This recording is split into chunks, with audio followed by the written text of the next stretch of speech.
Customer states, I have a 2008 Mazda 6 with a check engine light on and it feels like I got a misfire. Let's take a look.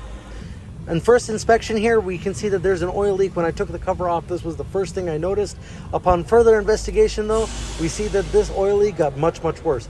Here, this is the cylinder 4 ignition coil, and you can see that it's very dry.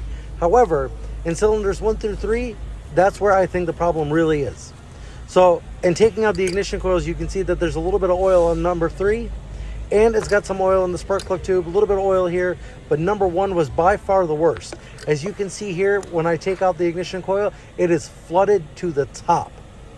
Those oil seals are all bad and gotta be replaced. So what we're gonna do from here, and just a quick look, here's a better look at all the spark plug tubes, and you can see number 2 and number 3 are about equal because they share one oil seal. Number 1, again, by far the absolute worst, flooded to the top.